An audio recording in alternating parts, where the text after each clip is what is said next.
School system. आज हमारे पास जो लेक्चर है वो क्लास 10th के है, चैप्टर 13 है, टॉपिक है process of hearing, balance of the body plus pituitary gland. सबसे पहले बात करते हैं प्रोसेस ऑफ हियरिंग। ये शॉर्ट क्वेश्चन है आपका। Pin of external air focus and direct sound waves into auditory canal. जो पिन है एक्सटर्नल एयर है, ये फोकस करता है किसको, साउंड को, किसकी शक्ल में, वेव्स की शक्ल में इनटू ऑडिटरी कैनाल, किसके अंदर, ऑडिटरी कैनाल्स के अंदर। अब होता क्या है, sound waves strike air drum. जो साउंड वेव्स होती हैं वो स्ट्राइक करती हैं एयर ड्रम के ऊपर and produce vibration in it. तो क्या करती हैं, वाइब्रेशन को प्रोड्यूस करा देती हैं from air drum the vibration strike middle ear. अब जो एयर ड्रम होता है उसमें वाइब्रेशन होती है किसके अंदर, मिडल ईयर के अंदर, एंड प्रोड्यूस फर्दर वाइब्रेशन, और मजीद वाइब्रेशन प्रोड्यूस होती है किसमें, ऑसिकल्स के अंदर। मैं पहले बता चुका हूं ऑसिकल्स किसे कहते हैं। एयर्स के अंदर 3 किस्म की जो है बोन्स होती हैं, malleus, incus and then stapes. From the stapes vibration strike the oval window. Step से क्या करती हैं, स्ट्राइक वेव जो है वाइब्रेशन ओवल विंडो में जाएंगी and then reach fluid field middle duct of cochlea.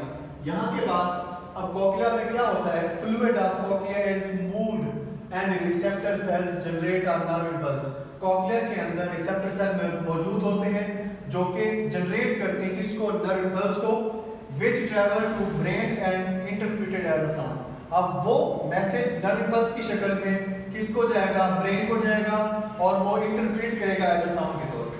That is short question. एक और शॉर्ट क्वेश्चन है हमारे पास, how ear maintain balance of the body. सबसे पहले semi circular canals and vestibules help to maintain balance of the body. दो चीजें हैं, एक है सेमी सर्कुलर कैनाल्स, दूसरा वेस्टिब्यूल्स। ये दोनों हेल्प करती हैं किसको, बैलेंस ऑफ द बॉडी में मेंटेन करने के लिए।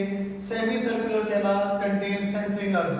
अब सेमी सर्कुलर कैनाल के अंदर क्या होती हैं, सेंसरी नर्व्स होती हैं which detect any movement of head. अब ये नर्व्स जो होती हैं ये डिटेक्ट करती हैं किसको, any movement of head, head की हरकत को।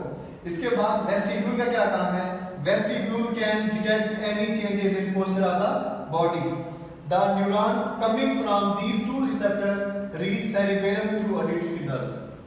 उसके बाद एक शॉर्ट क्वेश्चन है, व्हाट इज हार्मोन। हार्मोन किसे कहते हैं, hormone is a specific messenger molecule. Hormone एक स्पेसिफिक मैसेंजर मॉलिक्यूल होता है synthesized and secreted by an endocrine gland, जो कि बनता है और स्क्रीट होता है किसके जरिए, एंडोक्राइन ग्लैंड के जरिए। उसके बाद हम बात करते हैं पिट्यूटरी ग्लैंड। एंडोक्राइन ग्लैंड का पहला हिस्सा है पिट्यूटरी ग्लैंड। अब इसकी जो शेप होती है मेरे बच्चे, वो एलिमेंट शेप होती है जो कि अटैच होता है हाइपोथैलेमस ऑफ ब्रेन के साथ। इसमें क्या करता है, जो एंडोक्राइन ग्लैंड जो हार्मोन स्क्रीट करेगा वो इन्फ्लुएंस करेगा किसको, टिश्यू ऑफ द बॉडी को। इसके मेरे बच्चे 2 लोब होते हैं पिट्यूटरी ग्लैंड के, एक है इंटीरियर लोब, दूसरा है जी पोस्टीरियर लोब। आज हमने जो बात करनी है वो इंटीरियर लोब के बारे में बात करनी है मेरे बच्चे। इंटीरियर लोब के अंदर एक ग्रोथ हार्मोन होता है जिसका नाम है स्पेक्ट्रोट्रोपिन हार्मोन। ये क्या करता है, ये ग्रोथ को कंट्रोल करता है। अब सिचुएशन 2 होती हैं, एक है नाम, एक कंडीशन है डॉर्फिज्म, दूसरा है गिगेंटिज्म। ड्यूरिंग ग्रोइंग एज, जब हमारी ग्रोइंग एज में हम होते हैं, अगर ये हार्मोन डिक्रीज हो जाए तो हमारा जो हाइट होती है वो रुक जाती है। उसके बाद एक और कंडीशन है गिगेंटिज्म। अब ड्यूरिंग ग्रोइंग एज जब हमारी ग्रो हो रही होती है, ये हार्मोन इंक्रीज हो जाए तो होता है कि हमारी हाइट बढ़ जाती है जरूरत से ज्यादा।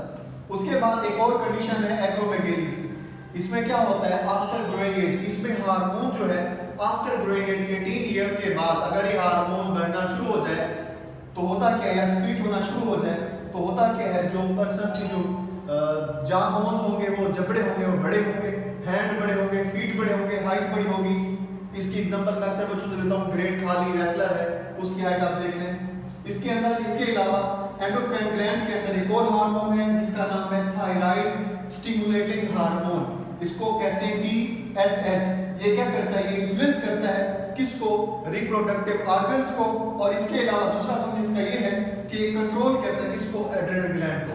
ये 2 फंक्शन है इसके थायराइड स्टिमुलेटिंग हार्मोन के। उम्मीद आपको ये लेक्चर समझ आ गया होगा। इसमें कोई इश्यूज स्कूल के ऑफिशियल नंबर पर रब्ता कर सकते हैं।